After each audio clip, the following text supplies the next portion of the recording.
میری بہن کی شادی ابا نے چاچا کے جاہل بیٹے سے کر دی، جبکہ اماں نے بہت منع کیا۔ شادی کے بعد بہن کو آئے روز وہ مار پیٹ کر کے بھیج دیتا اور کہتا جاؤ گھر والوں سے خرچہ لے کر آؤ۔ تو اماں مجھے فون کرتی اور پیسوں کا کہتی تو میں بھیج دیتا اور وہ پیسے لے کر چلی جاتی۔ میں اپنی شادی کے لیے جب پاکستان آیا تو میری بہن پرانے کپڑے پہنے بچوں کے ساتھ آئی تو اسے دیکھ کر میرا دل دہل گیا۔ تو اماں بولی اسے پیسے دو تاکہ یہ گھر جائے۔ تو وہ بولی بھائی مجھے مار دو، وہاں نہ بھیجو۔ تو میں نے اسے ساتھ لیا، راستے سے آوارہ کتا پکڑا اور چچا کے گھر جا کر۔ اماں آپ جانتی ہیں کہ فیاض کی عادت کس طرح کی ہے۔ ابا کو صرف اپنے بھائی نظر آ رہے ہیں، اپنی بیٹی کا کوئی احساس نہیں۔ میں سعودیہ میں کام کرتا تھا۔ پچھلے 1 سال سے میں سعودیہ میں تھا اور اگلے 5 سال سے پہلے پاکستان نہیں جا سکتا تھا، اور مجھے اس بات کا بہت دکھ تھا کہ میرے والد میری بہن کی شادی اپنے چچا کے آوارہ لڑکے سے کر رہے تھے، جو کچھ بھی نہیں کماتا تھا، نہ پڑھا لکھا تھا، اور میری بہن نے 14 جماعتیں پاس کی تھیں۔ بہت تمیزدار، سلجھی ہوئی اور سلیقہ مند تھی۔ پتہ نہیں میرے باپ کو کیا سوجی تھی۔ میری والدہ روئے جا رہی تھی، کہنے لگی تمہارا باپ میری نہیں سن رہا، کہتا ہے کہ آمنہ کا رشتہ فیاض سے ہی کرے گا کیونکہ وہ خاندان کا ہے۔ میں نے اپنے والد سے بھی بات کی، انہیں بہت سمجھایا، لیکن ان کی ضد اپنی جگہ قائم رہی۔ اگر میں واپس جا سکتا تو شاید اپنے باپ کو روک لیتا، لیکن میری نوکری کا مسئلہ تھا۔ اماں کا زیور بیچ کر میں سعودیہ آیا تھا۔ واپس جانے کا مطلب تھا کہ اماں کے زیور کے سارے پیسے نقصان میں چلے جاتے۔ میں بے حد پریشان تھا کیونکہ ابا میری ایک بھی سننے کو تیار نہیں تھے۔ میں نے اپنے والد سے بہت کہا کہ آپ آمنہ کی شادی کسی اور سے کروا دیں، لیکن وہ کہنے لگے کہ انہیں جہیز نہیں چاہیے اور تمہاری ابھی نئی نئی نوکری لگی ہے، میں اپنی بیٹی کو فی الحال جہیز نہیں دے سکتا۔ میں نے یہ بھی کہا کہ آپ بس 1 سال رک جائیں، ابا میں اس کے جہیز کے پیسے اکٹھے کر لوں گا، لیکن میرے باپ نے میری نہیں سننی تھی، نہیں سنی۔ میری بہن کا نکاح کر دیا، رخصت بھی کر دیا۔ اس دن میں بہت رویا تھا۔ مجھے اپنی چھوٹی بہن سے بہت محبت تھی اور میں چاہتا تھا کہ اس کی شادی ایک بہت اچھے انسان سے ہو جو پہلے سے ہی بگڑا ہوا ہو، وہ کبھی نہیں سدھرتا۔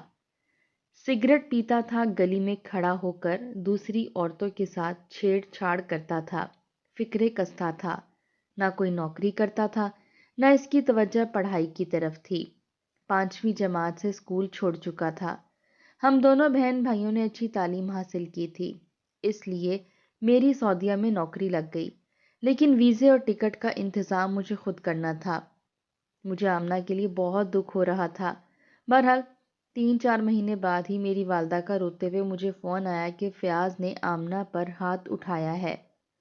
کہتا ہے کہ جا کر اپنے بھائی کو بول کہ تجھے جہیز کا سامان دے، وہ سعودیہ میں بیٹھا ریال کما رہا ہے اور بہن کی شادی کسی یتیموں کی طرح سے کی ہے۔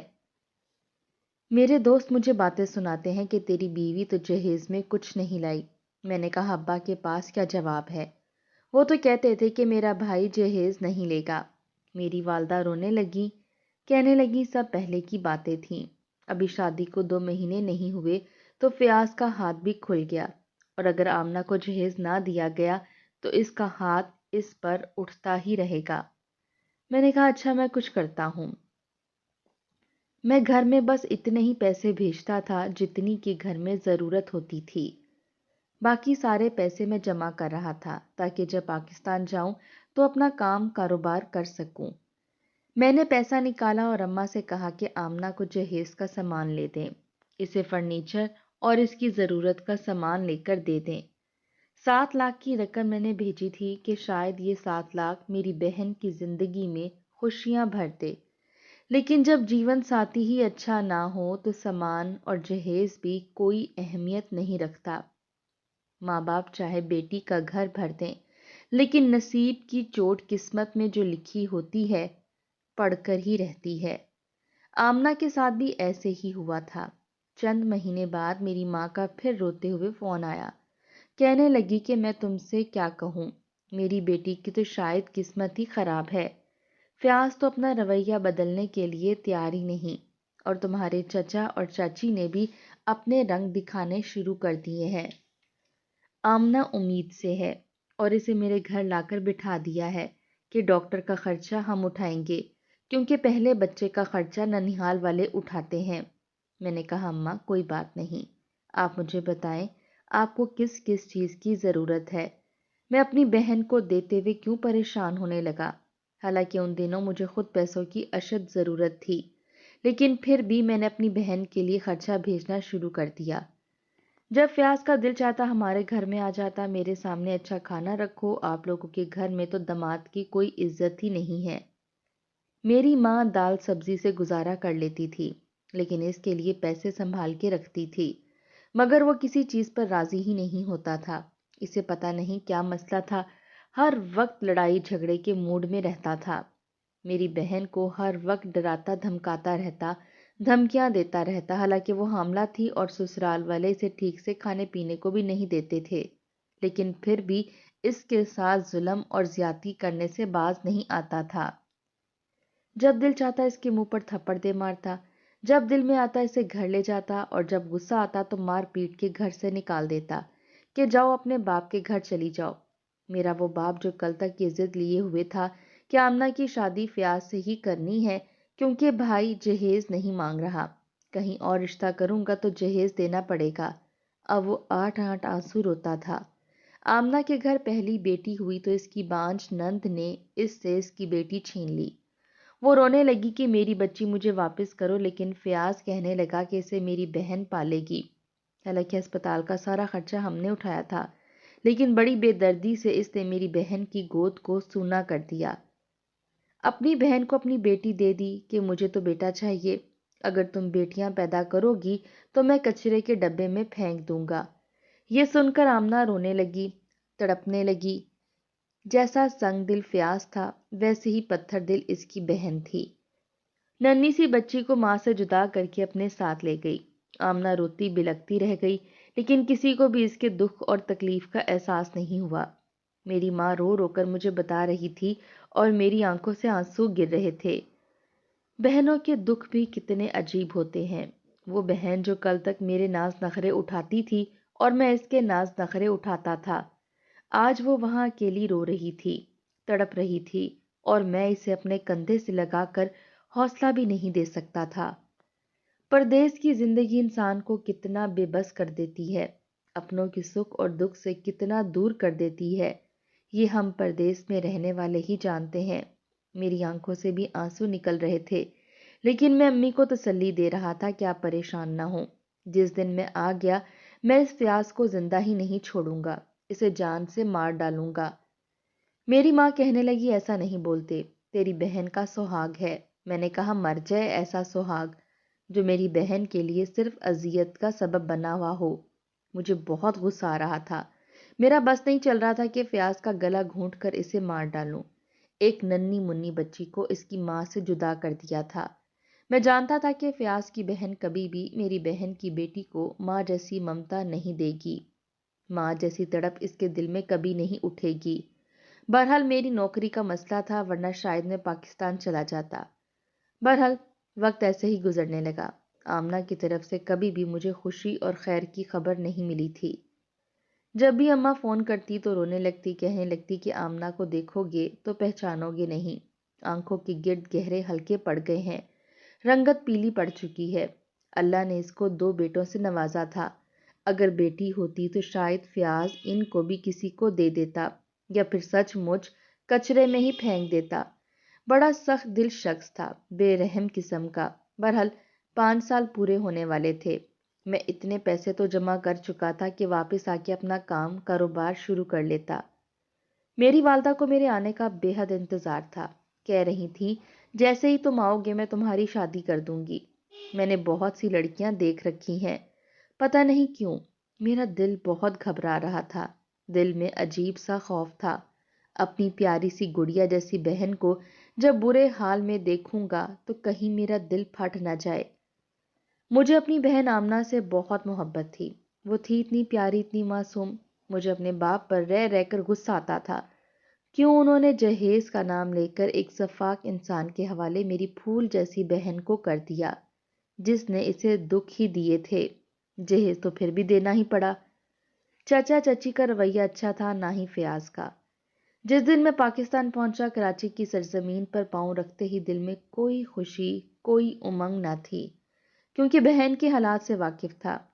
دل کند چھری سے کٹتا تھا۔ میں شاید پہلا بھائی ہوں گا جو یہ دعا کر رہا تھا کہ گھر جاؤں تو بہن کا سامنا نہ کرنا پڑے۔ دل شاید اسے اس حالت میں دیکھ کر برداشت نہ کر پاتا۔ آپ دیدہ آنکھوں سے میں نے ایک ٹیکسی کو روکا، اپنا سامان رکھا اور گھر پر آ گیا۔ جیسے ہی گھر کا دروازہ کھٹکھٹایا تو میرے والدین نے دروازہ کھولا تھا۔ اماں میرے ساتھ لگ کر رونے لگی، مجھے چومنے لگی، پیار کرنے لگی۔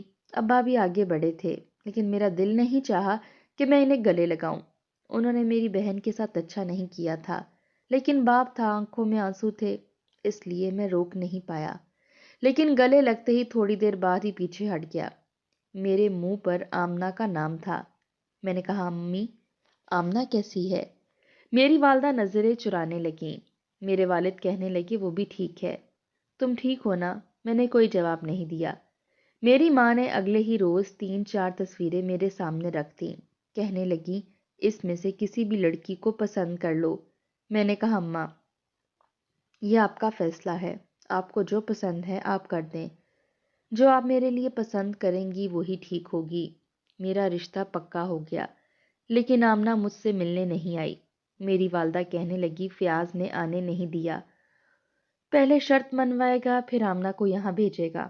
پتہ نہیں کیوں اندر ہی اندر میں بھی آمنہ سے ملنا نہیں چاہتا تھا۔ یہ بات نہیں کہ مجھے اپنی بہن سے کوئی برخاست تھی، میرے اندر اتنا حوصلہ نہیں تھا کہ اسے بری حالت میں دیکھتا۔ ابھی تک آنکھوں میں اس کا وہی تصور تھا جب میں پاکستان سے سعودیہ جا رہا تھا، ہنستی مسکراتی، کھلتے گلاب جیسی آمنہ۔